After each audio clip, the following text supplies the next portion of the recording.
Olá, tudo bem? Eu sou o professor Vini, sou professor de História, estou aqui corrigindo a prova da UFPR de 2019 e agora nós estamos dando uma olhada aí na questão 09.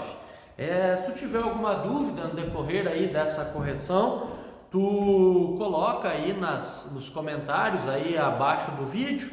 Se tu também tiver alguma sugestão, né, para mim te ajudar em alguma coisa, tu achou aí o videozinho na internet, tu coloca aí nos comentários que na medida do possível eu vou te ajudando aí nesse processo de estudar para as provas de vestibular ou Enem.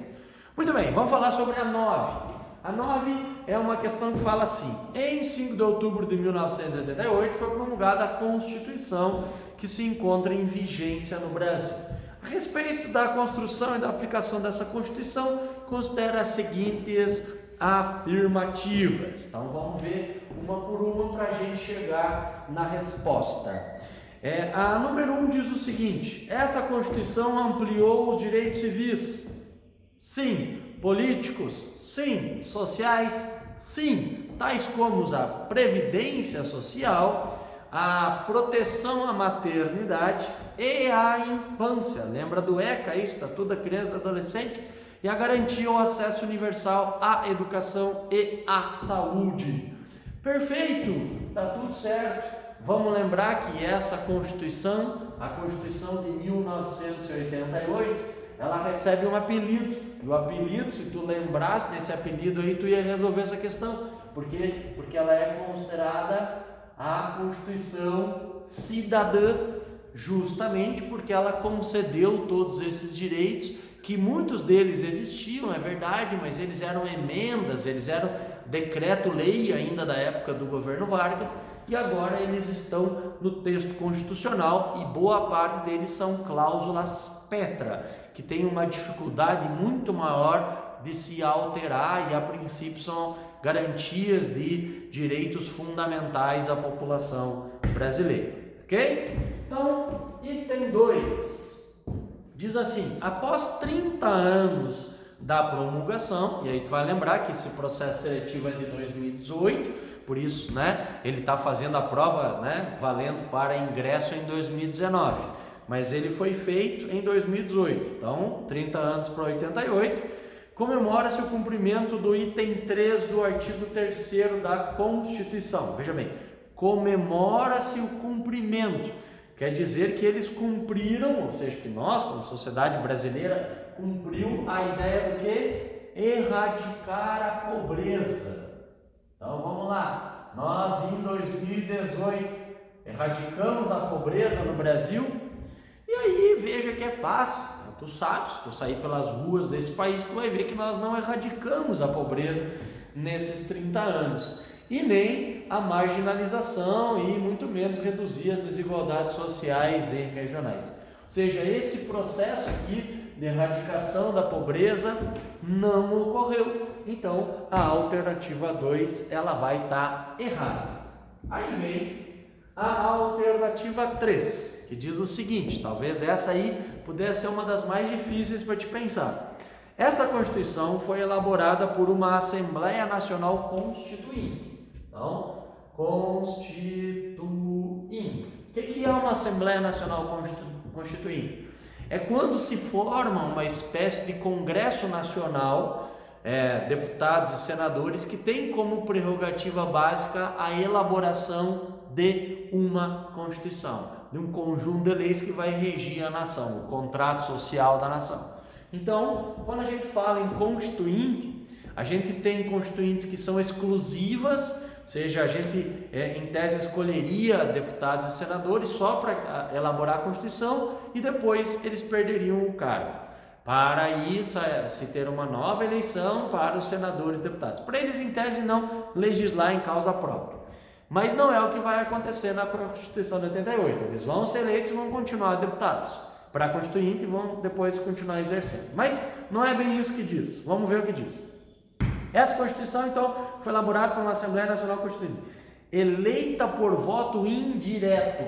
Então, eu preciso que tu saiba que em 1986 ocorreram eleições para escolher os deputados e senadores que iriam participar dessa elaboração da Constituição.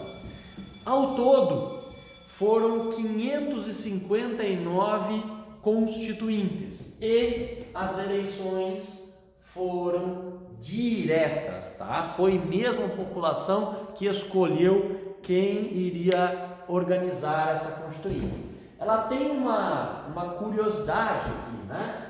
Uma análise importante para a gente fazer, para te entender também a questão.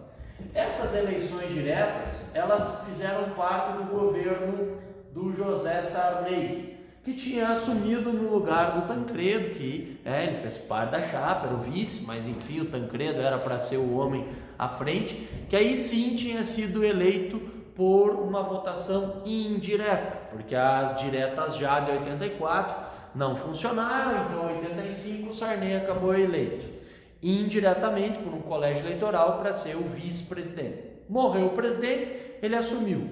E aí, quando ele assumiu, ele elaborou um plano para resolver um dos grandes malefícios do Brasil nesse período, que era a hiperinflação.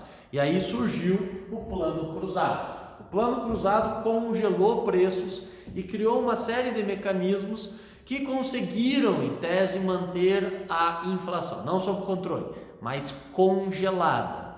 E aí, como tudo que é congelado, um dia vai se derreter, né? E aí, o que a gente vai ver nesse momento?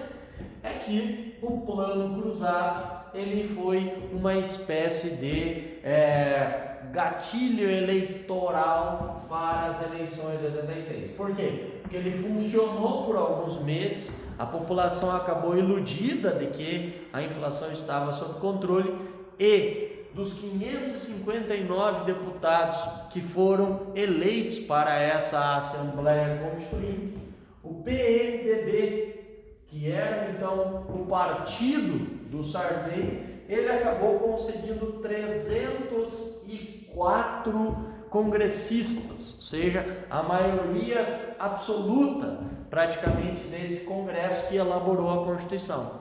Então, isto é uma influência política que te explica um pouco sobre o que estava ocorrendo do ponto de vista político-eleitoral daquela época.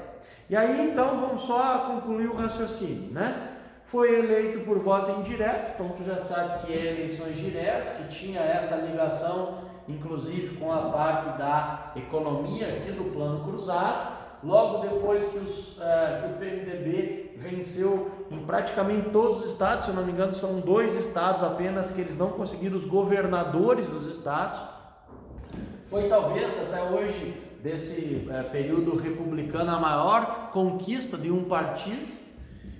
Então, logo depois o Plano Cruzado aqui deixou de existir, o congelamento acabou e o milagre também. Mas eles já tinham garantido a maioria nessa Constituinte, por conta da rejeição da emenda das diretas já. Então tu já entendeu, já fiz o comentário que essa alternativa aí está errada também por esse aspecto.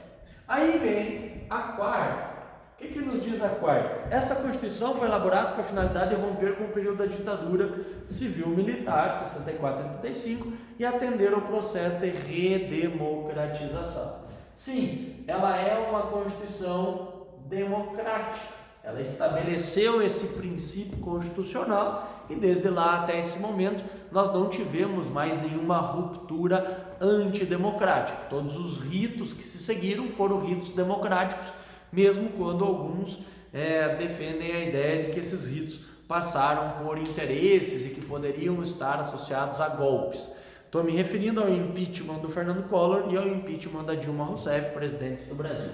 Mas a princípio ela é sim uma Constituição democrática e ela veio então para romper com a ditadura militar período anterior. Então, o que é verdadeiro nessa questão aí? É verdadeiro o item 1 e é verdadeiro também o item 4. Beleza? E aí para mim aqui no meu gabarito dá certa a letra B. Beleza? Espero ter entendido. Qualquer dúvida aí sobre essa prova, sobre alguma dessas questões que eu corrigi aí, deixa nos comentários e muito obrigado pela audiência. Valeu, um grande abraço.